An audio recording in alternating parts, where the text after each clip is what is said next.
Les sociétés israélo-ivoiriennes Star Energy et chinoises China Energy Engineering Corporation ont signé à Pékin un accord de production d'électricité en Côte d'Ivoire. Ceci en vue de la construction d'une centrale thermique de 372 MW en site combiné à Songon dans la banlieue d'Abidjan. Cette centrale devrait essentiellement être constituée de 2 turbines à combustion et d'une turbine à vapeur. Le tout pour un investissement estimé à 367 millions d'euros. Le démarrage des travaux de construction de cette centrale est prévu pour le dernier trimestre de l'année 2016. Le chantier devrait prendre fin dans le courant de l'année 2018. Par ailleurs, 800 emplois directs et 3000 emplois indirects sont prévus pendant la phase de construction de la centrale.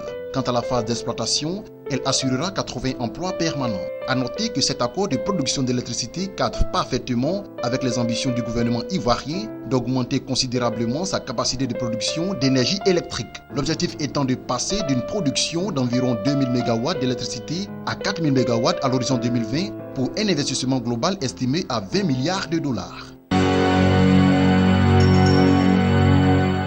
Le prix du kilogramme de la viande va baisser de 200 francs CFA dès le 1er septembre à Soubré, passant de 2400 francs CFA à 2200 francs CFA au terme des négociations entre l'Association des consommateurs solidaires de la NAWA avec les bouchers locaux. Cette mesure intervient dans le cadre des actions à mener pour lutter contre la vie chère, a expliqué le secrétaire général de l'Association des consommateurs solidaires de la NAWA, relevant que depuis un moment, le kilogramme de la viande de bœuf dans la ville est passé de 2200 francs CFA à 2400 francs CFA, voire 2500 francs CFA par endroit, ce qui a suscité la grogne des populations. La baisse de 200 francs CFA du prix du kilogramme de viande est le début d'une série de mesures que l'Association des consommateurs solidaires de la NAWA est en train de négocier dans le cadre de la lutte contre la vie chère, selon Koulibaly Manassé, le secrétaire général de l'Association des consommateurs solidaires de la NAWA.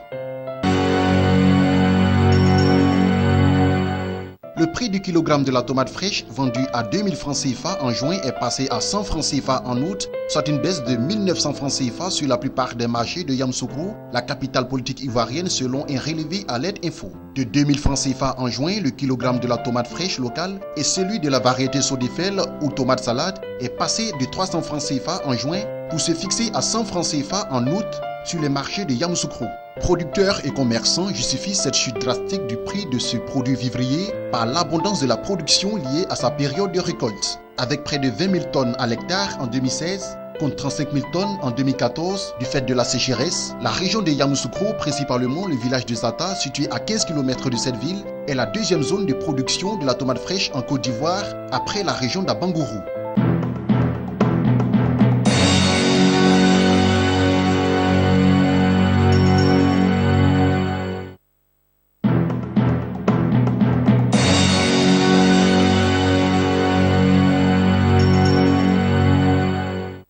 Horizon Gold a déclaré que le potentiel de ressources mesurées et indiquées de son projet Bomboré au Burkina Faso pourrait être réduit de 30% suite à de nouvelles estimations. La société cotée à Toronto base sa déclaration sur des résultats préliminaires que lui a transmis Roscoe Postel Associates, la société en charge de la mise à jour des ressources du projet. Horizon prévoit également une réduction de 30% des réserves minérales oxydées du projet qu'elle a évaluées dans la précédente estimation à un prix de $1100. Cela représente un changement important en ce qui concerne la portée initiale du projet et la société prévoit de réviser la dimension économique du projet dès que possible afin de déterminer la prochaine étape du développement. Compte tenu du récent succès de notre demande de permis, cette nouvelle est un malheureux revers. Cependant, elle ne diminue pas notre enthousiasme et notre engagement à construire une mine à Bomboré, a déclaré Ron Little, PDG de Horizon.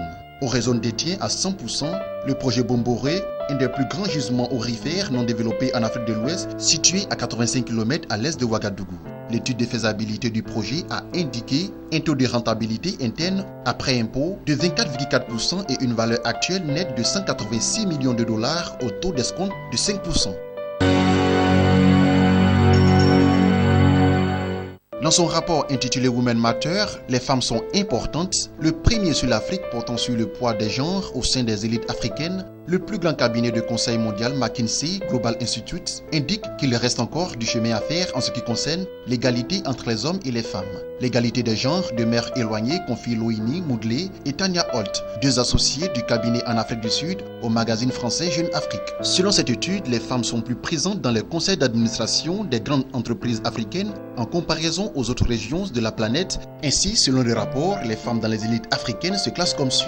36% des promotions à des postes de responsabilité sont accordées à des femmes qui représentent à ce jour 29% des hauts cadres supérieurs, 24% des parlementaires, 22% des membres de cabinet ministériel et 5% des DG.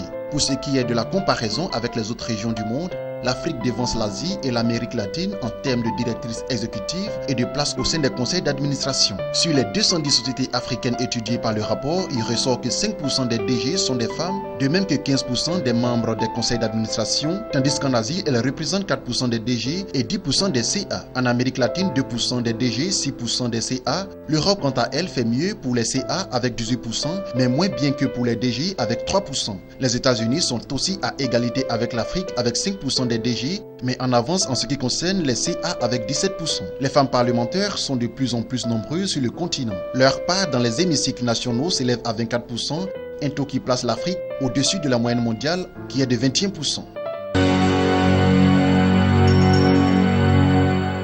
Le président tanzanien John Magufuli a intimé l'ordre aux fonctionnaires et différents responsables en charge du projet de construction de l'usine de liquéfaction de gaz naturel de l'Indi d'accélérer le processus qui, selon lui, prend trop de temps. Je veux voir la construction de cette usine démarrer très rapidement. Nous prenons trop de temps à accélérer le processus afin que les investisseurs puissent commencer les travaux de construction de l'usine immédiatement, a-t-il ordonné.